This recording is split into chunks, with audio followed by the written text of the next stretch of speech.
Et yo la guilde, bienvenue dans ce guide de Tranchekai qui est l'un des 4 boss de la première zone d'Ulduar, le siège d'Ulduar. Vous le trouverez à droite après la porte du Léviathan des Flammes. C'est un boss optionnel et sans trash qui sera une source rapide de loot si vous maîtrisez ce combat. Vous êtes encore 57% à suivre régulièrement mes vidéos et ne pas encore être abonné. Pour ne pas manquer la sortie de mes guides et news, je vous encourage vivement à vous abonner et activer la cloche. De cette façon, vous serez informé de la sortie de chaque vidéo. Vous pouvez également devenir membre pour soutenir ma chaîne et débloquer des vidéos exclusives liées à Wars of Lich King classique, comme des astuces pour farmer de l'or et des guides PVP. Sur ce, c'est parti!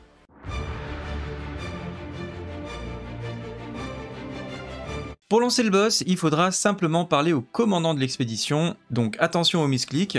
Le combat est assez simple, vous avez 2 phases principales, une phase où le boss est en vol et vous aurez la possibilité de le faire tomber au sol temporairement grâce au harpon, et une fois qu'il aura moins de 50%, il passera en phase 2 au sol avec de nouvelles capacités et vous pourrez le terminer. Je vous expose comme d'habitude la stratégie un peu plus loin, mais pour le moment passons en revue les différentes capacités du boss. Pendant la phase 1, donc au-dessus de 50% et au moment où il est en vol, vous allez avoir des invocations qui vont sortir du sol. Vous avez des gardiens sombre rune, des sentinelles sombre rune et des veilleurs sombre rune. Les plus dangereux étant les sentinelles sombre rune qui vont faire des tourbillons qui peuvent littéralement one-shot un tissu, voire un cuir, voire éventuellement des mêlées qui n'ont pas trop de points de vie. Donc ils sont facilement reconnaissables, c'est les plus grands des 3 mobs. Les autres sont pas vraiment un problème, les gardiens sombre rune vont faire éventuellement vous poser un debuff de nature, donc il faudra le dispel, et les veilleurs sombre rune font des chaînes d'éclairs, etc. Donc il ne faut pas hésiter à les kick pour bien les packs, mais honnêtement les trash ne devraient pas du tout être un problème si vous faites attention aux sentinelles. Abusez des détournements chasseurs, ficelles du métier, voleurs pour bien rediriger les dalles le plus rapidement sur vos différents tanks. Pour commencer, il a une capacité globale, ça va être le berserk qui a été descendu, il est passé de 10 minutes à 6 minutes, soit 360 secondes.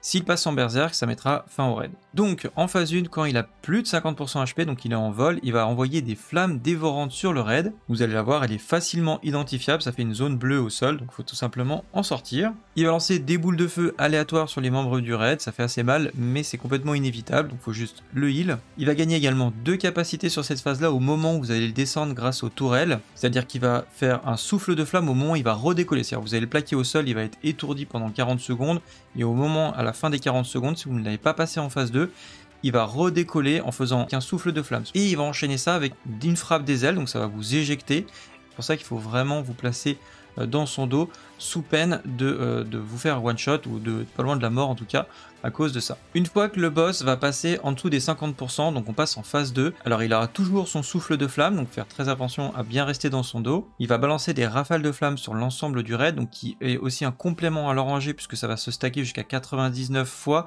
et ça va augmenter les dégâts de feu subis. Donc au début ça fait pas très mal, mais plus on avance dans le temps, et plus vous subissez de dégâts supplémentaires, et évidemment vous avez les tanks qui vont se one shot, etc., etc. Les tanks vont également subir la fusion d'armure, donc ça va réduire l'armure de la cible en pourcentage, et sa vitesse de déplacement, donc du coup il va falloir au bout d'un certain nombre de stacks, entre 2 et 3 stacks, changer de tank. Le boss est tauntable, vous kitez dans le cercle que vous verrez au niveau du sol, en maintenant toujours votre raid dans le dos. Donc pour résumer la stratégie du boss, phase 1, plus de 50% HP, durant la phase 1 vous allez devoir tuer les différents ZAD qui pop pendant que les PNJ réparent les tourelles, ils vont les réparer une par une, vous aurez un message à chaque fois qu'une tourelle est réparée, et vous pouvez soit les activer une par une, soit toutes d'un coup.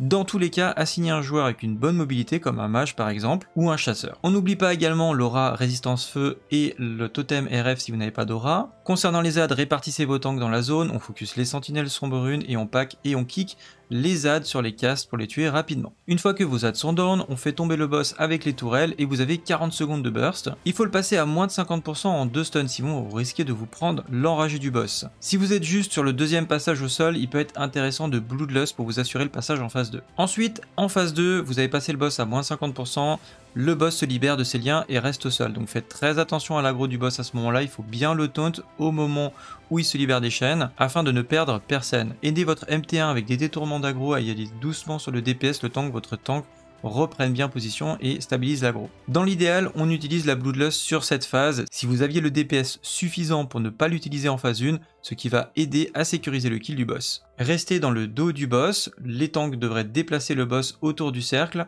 afin de le sortir des flammes. Les tanks doivent switch entre 2 et 3 debuffs d'armure.